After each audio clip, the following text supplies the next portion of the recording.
Hello दोस्तों, good afternoon.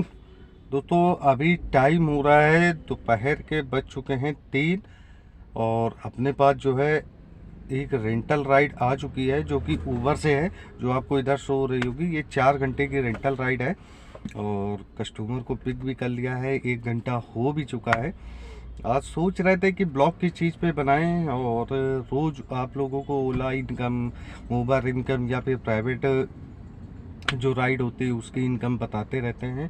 आज कुछ मतलब इंटरेस्टिंग सा बताने का सोच रहे थे, टॉपिक नहीं आ रहा था, बट काफ़ी देर सोचने के बाद अभी एक टॉपिक दिमाग में आया है जो आप लोगों को बताना बहुत ज़्यादा ज़रूरी भी है, जो आई होप कि आप लोगों के लिए जो है हेल्पफुल भी रहेगा। तो टॉपिक ये है दोस्तों कि आज बात करेंगे कि जो है जो प्राइवेट नंबर गाड़ी होती है, जैसे साल भर की है या 2 साल की है, 3 साल की है या 5 साल के अंदर की है, तो उसको कैसे कमर्शियल कराएं और कमर्शियल कराने में क्या क्या डॉक्यूमेंट लगते हैं, क्या क्या चीज़ें जो है चाहिए होती है। तो आज बात करेंगे इसी पर, तो बने रहें साथ और देखते रहें ब्लॉग।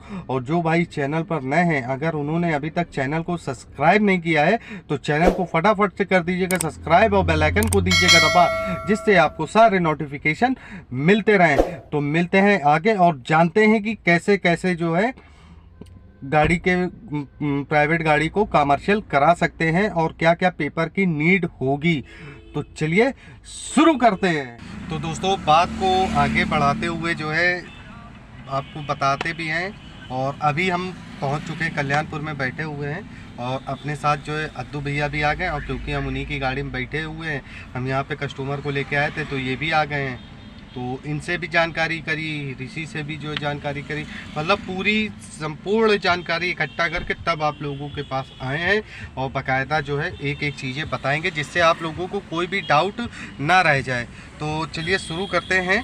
पहले तो ये बता दें कि अगर जैसे जब आप प्राइवेट नंबर गाड़ी ले लेते हैं या आपके पास है या आप किसी से परचेज़ करते हैं 5 साल के अंदर की, जैसा कि मैंने बोला, तो उसको जब आप ट्रांसफ़र करा मतलब कमर्शियल में कन्वर्ट कराएंगे तो उसका इंश्योरेंस जो है मतलब एक्सपायर नहीं होना चाहिए। जैसे 1 महीना बचा हो या 2 महीने बचे हो तभी आप प्रोसेस में डाल दें तो ईज़िली हो जाएगा। और टैक्स तो प्राइवेट का पेड होता ही है। और रही बात की जो है जो प्रदूषण होता है, मतलब पूरे जो पेपर हैं तो वो वैलिड होने चाहिए, इनवैलिड नहीं होने चाहिए। अगर कोई सा इनवैलिड होगा तो हो सकता है मे बी कि कोई दिक्कत आ सकती है।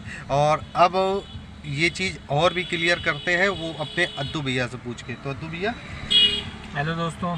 तो बताओ क्या बताऊं, पूछिए तो। कि प्राइवेट नंबर गाड़ी को कमर्शियल कराने के लिए क्या क्या चीज़ डॉक्यूमेंट की ज़रूरत होती है? सभी डॉक्यूमेंट की ज़रूरत होती है भाई, जो गाड़ी से रिलेटेड है। बाकी अब कैसे बताएं।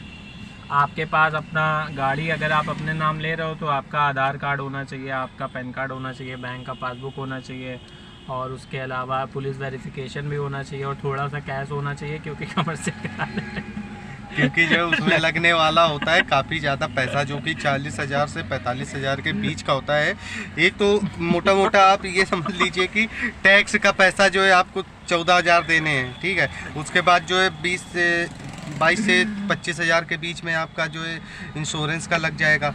उसके बाद आपका लगेगा जो फिटनेस की फ़ीस होती है वो 10 से 12,000 रुपये की, मतलब जो ट्रांसफ़र वाली फ़ीस होती है 10 से 12,000 रुपये की वो लगेगी। अरे टोटल खर्चा अप्रॉक्स बता दो कि टोटल मान के चलिए 45,000 रुपये में सारा काम होता है। और अब आप लोगों को आगे भी दिखाते हैं कि जो है कौन कौन से पेपर जो है आपको कमर्शियल होने के बाद मिलेंगे, तो वो दिखाएंगे आपको आगे। तो मिलते हैं आगे और देखते रहें ब्लॉग, क्योंकि कस्टमर अपने आ चुके हैं तो इनको पहले लेके चलते हैं, ड्रॉप करते हैं, फिर उसके बाद आप लोगों को मिलते हैं और फिर जो एक एक डिटेल भी पेपर वगैरह सब कुछ आपको दिखाते हैं। तो दोस्तों अभी टाइम हो रहा है 2:16, जो कि दूसरे दिन का है। कल ब्लॉग इसलिए नहीं कंप्लीट हो पाया था दोस्तों, क्योंकि जो है कल जिस राइड पे थे, रेंटल राइड पे, वो राइड लेके जब वापस जा रहे थे तो जो है एक ई रिक्शे वाले ने जो है टक्कर मार दी थी, जिसकी वजह से जो है पूरा बम्पर आगे वाला निकल गया था। तो अभी उसको बनवा के आके बैठे हुए हैं विजय स्वरूप पार्क में। और अब बात को आगे बढ़ाते हैं, जो बात ये थी कि जो प्राइवेट नंबर गाड़ी को कमर्शियल कैसे कराएं और उसमें क्या क्या डॉक्यूमेंट चाहिए होते हैं। तो सबसे बड़ी बात ये है कि जो है आप अगर खुद से जो है कराने के लिए जाएंगे तो ईजिली होना तो बहुत मुश्किल है, क्योंकि वो इतने सारे नियम कानून इतना सब कुछ बता देंगे आपको कि आप हो जाओगे परेशान। तो उसका एक शुद्ध सीधा सा जो है तरीका ये है कि आप किसी ब्रोकर को पकड़ो और उससे जो है आप काम करवाओ, तो वो आपसे जो है 40 से 45 हज़ार रुपये लेगा और वो आपको काम करा के दे देगा। अब जो है 40 से 45 हज़ार रुपये कैसे लगता है वो भी मैं आपको बता देता हूँ। तो 40 से 45 हज़ार रुपये में जो इंश्योरेंस हो गया आपका, जो फर्स्ट पार्टी का इंश्योरेंस होता है वो करा के देगा 20 से 22 हज़ार रुपये का। और उसके बाद जो है टैक्स जमा होगा, टैक्स के बाद जो परमिट का जो फीस होती है वो सब उसी में इंक्लूड होके तब वो जो है आपका जाके समथिंग 45 हज़ार रुपये के लमसम खर्चा आ जाता है, जो कि ये चीज़ें लगती हैं। और अब जो है अपने पास बैठे हुए हैं गुड्डू भैया, वो ओला वाले, तो वो भी आपको जो है उनसे भी बात करते हैं, देखते हैं उनका क्या ओपिनियन है इस चीज़ को लेके। आ जाओ गुड्डू भाई। हाँ भैया। तो गुड्डू भाई ये बताओ कि जो प्राइवेट नंबर गाड़ी अगर है तो उसको अगर कमर्शियल कराएंगे तो कैसे होगी?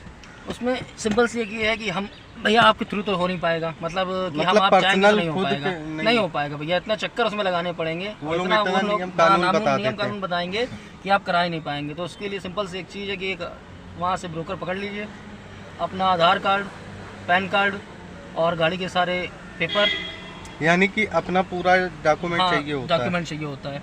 और इसके बाद आपका परमिट बन जाएगा। परमिट आप आपके ऊपर है कि आप यूपी लेना चाहते हैं कि ऑल इंडिया लेना चाहते हैं। जैसे यूपी परमिट अगर लेते हैं तो कितने दिन में बन के मिलता है? अब यूपी परमिट जैसे भैया ये हमारे 20 से 25 दिन? नहीं, एक महीने लग जाता है। हाँ वही 20 से 25 दिन। एक महीने क्या, और अगर ऑल इंडिया लेंगे तो कम से कम 45 दिन का लग जाता है। अब जैसे दोस्तों मेरी गाड़ी थी, मैंने सेकेंड हैंड गाड़ी ली थी, तो पहले ये ऑल इंडिया परमिट थी, और दोस्तों फिर इसका परमिट कटा के मैंने अपने नाम का ही ऑल इंडिया बनाया। तो दोस्तों मेरे तो ब्रोकर ने बहुत टाइम लगा दिया था, जिसकी वजह से मेरी गाड़ी भी लेट मतलब ओला में अटैच हुई है।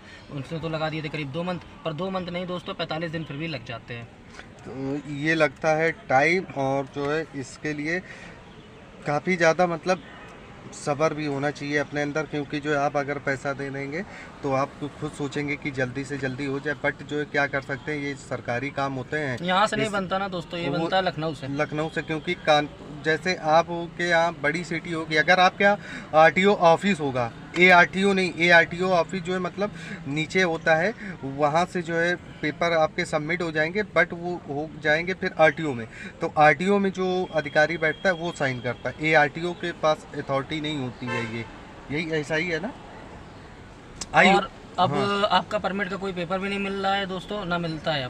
अब सीधा आपका ऑनलाइन सारा काम हो गया है, ऑनलाइन ही आपको एक सिंपल सी प्रिंट निकल के मिल जाएगी, वही दोस्तों होता है। बाकी आपसे कहेंगे कि आपको परमिट भेजेंगे, पर वो दोस्तों आता नहीं है। अब सारा काम ऑनलाइन हो गया है। और मतलब जैसे पेपर मिलता था वैसे नहीं, अब नहीं मिलता दोस्तों, अब सिर्फ आपको प्रिंट से मिल जाएगा। और एक हाँ, परमिट के अलावा दोस्तों एक चीज़ बहुत ज़रूरी है, वो होता है ऑथराइजेशन लेटर। वो जरूर होना चाहिए दोस्तों, वरना उसके बिना भी आपकी गाड़ी अटैच नहीं हो पाएगी। वो मस्ट है, वो हर साल आपको रिन्यूअल कराना पड़ेगा। वो समथिंग 500 का बनता है, और रिन्यूअल करा के आपका 750 के समथिंग खर्चा आता है। वो मेरे पास नहीं था। वो भी दलाल से होता है कि वो भी दलाल ब्रोकर ही करा के देगा दोस्तों। आप मतलब 500 फीस लगती तो 200 रुपये वो लेता है। तो कोई ज़्यादा नहीं दोस्तों, 200 रुपये तो जो है नॉर्मल है, ठीक है। 200 रुपये तो देने में वैसे भी नहीं खलेगा, क्योंकि अपना टाइम बचेगा। तो 200 रुपये आप दलाल को दे दो एक्स्ट्रा, तो वो बनवा के दे देगा। और उसके अलावा कोई पेपर? फिटनेस तो जो है जब नई मतलब जो सेकेंड हैंड गाड़ी रहेगी तो उसमें क्यों, जब 5 साल के अंदर के तो फिटनेस कहाँ होगा? फिटनेस जब आप प्राइवेट से कॉमर्शियल करा रहे हैं तो फिटनेस तो मस्ट होगी ना। होती है। तो फिटनेस हो गई, और क्योंकि प्राइवेट गाड़ियों की लाइफ टाइम फिटनेस होती है। हाँ। और जो कॉमर्शियल गाड़ी होती है इनकी तो पहले 1-1 साल की होती थी दोस्तों, अब तो खैर 2-2 साल की मिलने लगी है। हो गई है। तो दोस्तों फिटनेस होगी, और टैक्स जमा होगा, इंश्योरेंस होगा, फिर उसके बाद जो है आपको प्रदूषण अलग बनवाना पड़ेगा। और वो क्योंकि आपके पास जो प्रदूषण होगा वो तो प्राइवेट नंबर का होगा, वाइट नंबर प्लेट का, मगर जब आपको जो कमर्शियल हो जाएगी पीली नंबर प्लेट, तो दूसरा प्रदूषण भी आपको कराना पड़ेगा। और उसके बाद जो है authorisation letter, high security number, ये सारा कुछ अगर पूरा खर्चा टोटल अगर काउंट करेंगे तो ये मान के चलिए 45 हज़ार रुपये के समथिंग लग जाता है। क्या दोस्तों 50,000 मान के चलिए, 50,000 लग जाएगा। 45 से 50 हज़ार रुपये का 14-15 हज़ार तो सिर्फ आपका परमिट में ही लग जाएगा। जो 3 महीने का टैक्स जमा होगा और उसके बाद जो परमिट की रिसिप्ट कटेगी वो करीब कटेगी आपकी 207-7,500 रुपये की रिसिप्ट ही कटती है। 3 महीने का खाली जमा करके? हाँ, 3 महीने का ही टैक्स 200 जमा करके देगा आपको, कोई साल भर का नहीं देगा, कोई साल भर तो 14,000 रुपये का ही टैक्स है, वो कौन देगा का जमा करके भाई। ये चीज़ें जरूर ये दोस्तों ये बात ध्यान में रखिएगा कि अगर जैसे आप प्राइवेट नंबर को जो है कमर्शियल में कराएंगे तो आपको जो है जब वो परमिट मिलेगा तो उसमें 3 महीने का ही टैक्स जो है होके मिलेगा। तो इसका मतलब है कि जिस दिन अप्लाई करेंगे तो जो है उससे जो फिर वो 2 महीने बाद दे, मान के चलो 30 दिन बाद दिया तो 1 महीने का तो ऐसे ही टैक्स? नहीं, वो सारे पेपर दोस्तों जब आपके देगा तब से ही वो तब से होगा।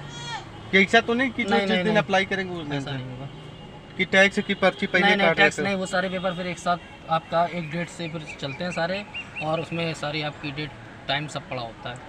तो दोस्तों ये रही पूरी जानकारी कि प्राइवेट नंबर को कमर्शियल कैसे कराएं और क्या क्या डॉक्यूमेंट चाहिए होते हैं। इसके लिए जो है हमने जैसे अपने गुड्डू भाई हैं इनसे भी एक्सपीरियंस ले लिया, कल ब्रिजेश से भी जो है एक्सपीरियंस ले लिया। तो ये रही जानकारी। आई होप कि आप लोगों को समझ में आया होगा और इन्फॉर्मेटिव भी रहा होगा ये वीडियो।